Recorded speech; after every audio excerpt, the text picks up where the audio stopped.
ยามโต่งกันพี่น้องเฝ้ากันตั้งแต่เที่ยงเนาะตอนนี้เกือบ4 โมงแล้วตอนนี้3 โมงกว่าเนาะก็เลยชี้ยามเลยก็สิขึ้นเนาะยามกับครูแฝดกุ้งปลาซิวกับขวดออกมาแล้วนะครับรอรุ่นพี่น้องอันนี้เป็นมือแรกเด้ที่เฮาอันเป่งน้ำเนาะพูนมืออื่นมือฮื้อผุดละน้ำใกล้เบิดผุดละมันจะขี้ลงเนาะเพราะว่าน้ำยังหลายอยู่ในนะเป่งออกบ่เบิด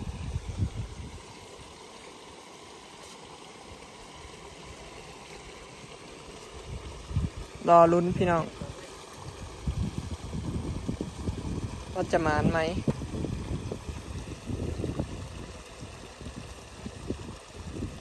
สบายดีเด้อพี่น้องสบายดีบัดสุขุสุคนเนาะสบายดียามแรง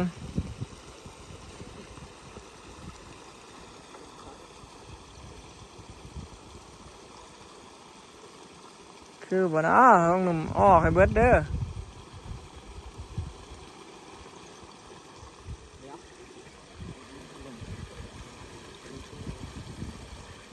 ไป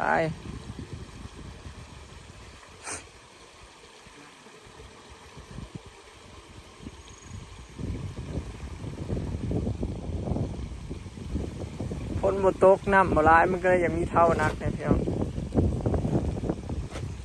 ลมเย็นว้อยได้คำมา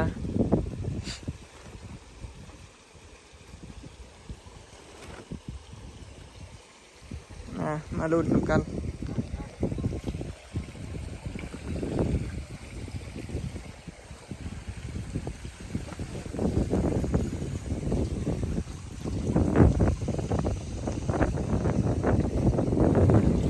เนี่ยเป็นไงโอ้มานอยู่ดิเจ้าปลาขาวมนลายเนาะมีแต่ปลาดุกพี่น้องปลาเข็งปลาดุกตรงหลายมือแรงแล้วนี่ช่วงดึกๆนี่ตรงสั่นลงมาแล้วปลาเข็งเนี่ยเยี่ยมมือแรงเขาลงมาหลัดอีกเนาะไม่ได้กินแบบเก่าช่วงดึกๆมายานนี่เขาเป่งน้ำในหน้าแล้วมันก็เลยลงพี่น้องเนาะปลาดุกเลยนี่ปลาลดตัวหนึ่ง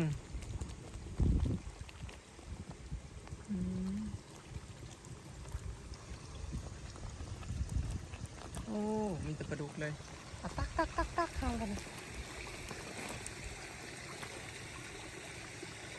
เอาครับเดี๋ยวสิตักกันเลยพี่น้อง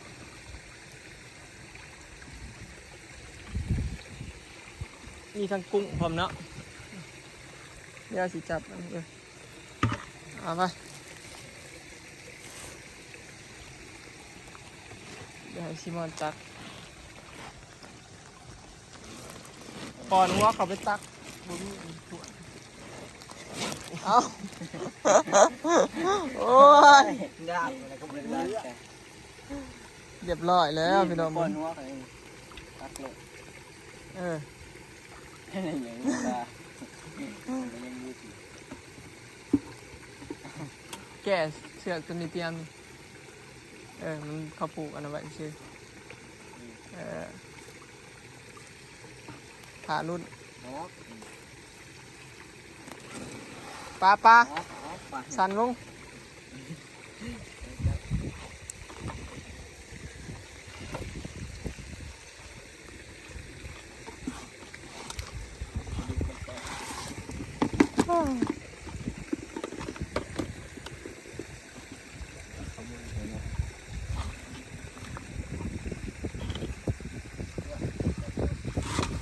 โอ้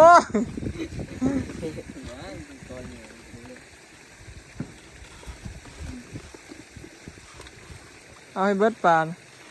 ขามุนหน่อยปลุกนี่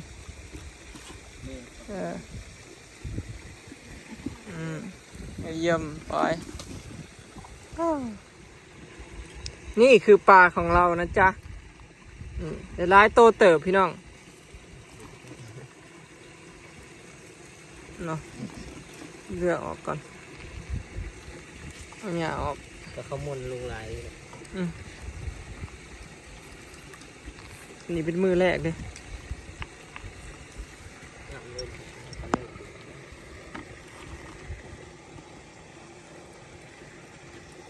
นี่ปลาได้ปลาดุกหลายตัวเติบเนาะ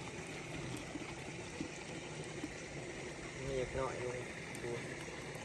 ดูใหญ่ลงบน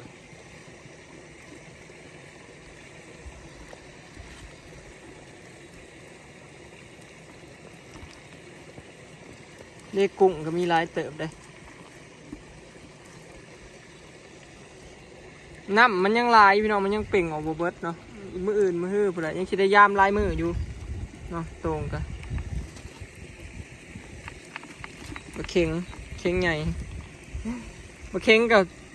รุ่นใหญ่มันก็เริ่มเบิดแล้วพี่น้องเพราะว่ามันลงตรงเบิดแล้วเนาะปลาดุกกับตัวใหญ่มันก็ลงเบิดตรงแล้วมันเบิดยามมันเลยเด้อันนี้เป็นยามมาเขาปล่อยน้ำถิ่มซื่อๆเนาะปล่อยน้ำในไหนาถ้าเป็นยามมันปลาตรงๆนะมันตัวใหญ่เนาะอันนี้เขาเป่งน้ำให้หน้ามันลงตามน้ำเขาเป่งที่ซื้อเลือแต่พวกลูกมันนั่นแหละผมปลาดุกก็เลยตัวใหญ่ปานใดเนาะพอดีปีกอยู่แต่ปลาดุก2 3 4 5 6 7 8 9 10 11 12โตพี่น้องปลาดุกปลาเข็ง2 4 6โตเนาะ7โตปลาเข็งการมีแต่ปลาขามนหน่อยเดี๋ยวพี่น้องโมเมนต์ปลาซิวได้นะขามนหน่อยเนาะ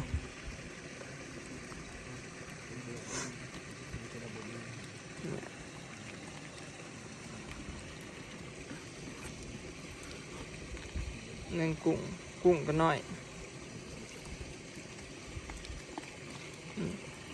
คือกุ้งก็พอได้อันไหนอยู่ได้กุ้งเขาก็พอได้อัน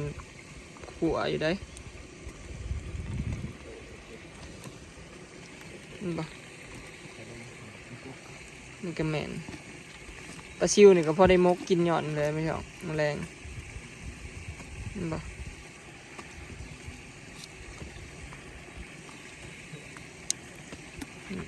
ถูกเห็นบ่ปลาซิว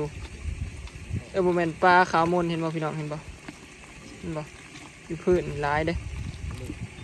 เห็นบ่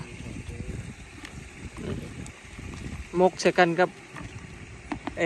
ขวใส่กันกับอันปลาขาวมนเนาะขวกุ้งใส่กันเลยเนาะพอดีเลยมื้อนี้แดดเด้อพี่น้องตอนนี้สิฮอด4 โมงแล้วแต่ว่ายังแดดอยู่เนาะบรรยากาศข้างโต่งพี่น้องน้ำก็ไหลแห้งอยู่เด้หลังจากที่เอาไปเป่งน้ำมาเนาะน้ำไหลแห้งกว่าเก่า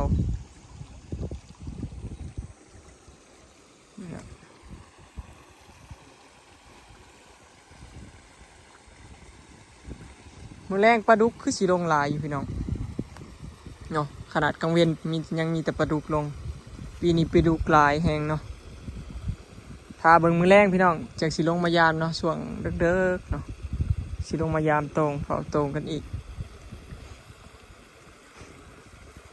ตู่เผากับพอดีหมุนเลยปีนี้ ผ่าตังกับพอดีสิ้นอายุไขเลยเนาะพอดีเบิดยามตรงพอดีผ่าตังขาดเลยปีหน้าพุ่นละจากสีพ่อกันใหม่พี่น้องบ้านนี้แต่ว่ายังได้พอได้ยามอยู่ดอกเนาะส้มซ้ำนำมันเป่งออกเบิดแต่หน้านี่แหละก็สิได้ยามตรงคู่มือพี่น้องจะได้ก็ฝากเบิ่งเด้ออย่าฝ่าเบื่อเด้อคันได้ยามตรงคู่มือก็ได้เบิ่งน้ำเนี่ยไหลแห้งเด้แห้งกว่าเฮามาวังเว้นนี่เด้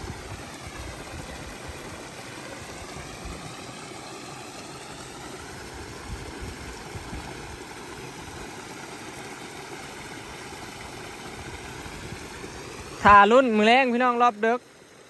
ปลาลูกดุกสิลงหลายบ่น้ำในหน้าก็ยังหลายยังสิได้ยามหลายมืออยู่ส้มซ้ำน้ำเบิดนี่ก็คือปิดเทศกาลยามตรง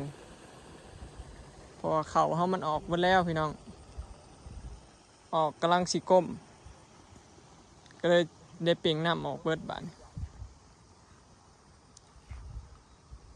ผู้เลี้ยงงัวกับน้องเมยกับน้องทำพี่น้องอีเทิงพุ่นยังบ่ทันได้ขึ้นชุมเพิ่นพากันเลี้ยงงัวจนฮอด4 โมง5 โมงพุ่นแล้วเพิ่นจังได้ขึ้นเมื่อจักพากันกินข้าวกับหยังข้าวปีนี้จักสิได้จักสอบพี่น้องรอรุ่นเนาะ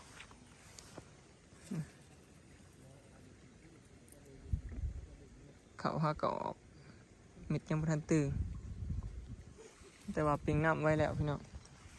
เผื่อน้ำสิแห้งนี่บ่แม่นง่ายเด้เผื่อดินมันสิแห้งนะบ่แม่นว่าน้ำบกเบิดได้น้ำบกเบิดแล้วเผื่อดินมันสิแห้งสิแข็งเผื่อยากเกี่ยวเขาเด้ถ้าเราเปล่งซ่าก็ได้อย่างน้ำเกี่ยวเขาคันเราเปล่งน้ำออกเบิดคันบ่แห้งคักคนเขายากเนาะเพราะว่าเขาในหน้านี่มันค้นยากคารถไถลงยากขึ้นหน้าคูแฝดนะพี่น้องเขาเปล่งสาฝนตกคู่มือนั่นยากเนาะก็เลยเปล่งไว้ปีนี้ถ้ารุ่นว่าคำฝนที่ตกมาอีกบ่ถ้าตกมากก็น้ำกับบ่แห้งจักเถื่อคือกันพี่น้องปีนี้ฝนดี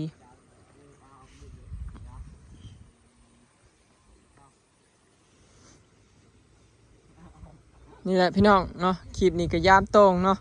ถือว่ามานอยู่มานแห้งเป็นมือแรกของการเปล่งน้ำลงมากับครูแฝดทารุ่นแต่มือแรงบัดนี้กับตอนสไลด์มันอยากลงแต่ช่วงเที่ยงเดี๋ยวพี่น้องช่วงบ่ายเนาะกับช่วงค่ำปลาแดดแนวนี้ปลาเค็งลงเด้เปล่งน้ำแบบนี้ครูปีเนี่ยได้ลายเด้ปีแล้วเนี่ยก็ได้ลายเติบตอนเขาเปล่งน้ำแดดไปเลยนะพี่น้อง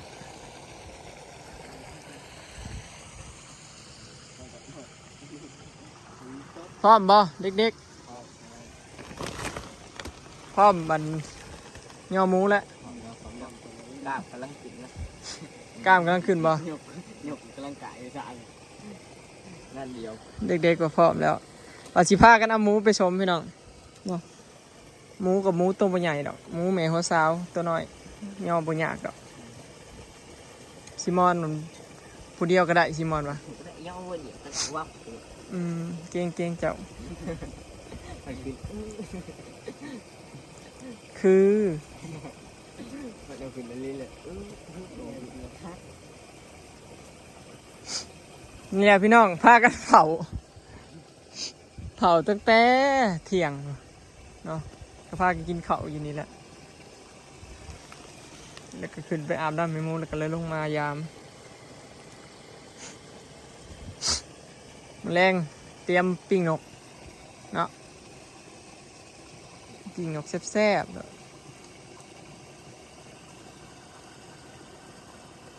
ปิ้งนกแซ่บๆเลยเดินๆเข้าลงมายามตรงเนาะมายามปลาดุกนี่แหละพี่น้องเนาะถือว่ามานเนาะ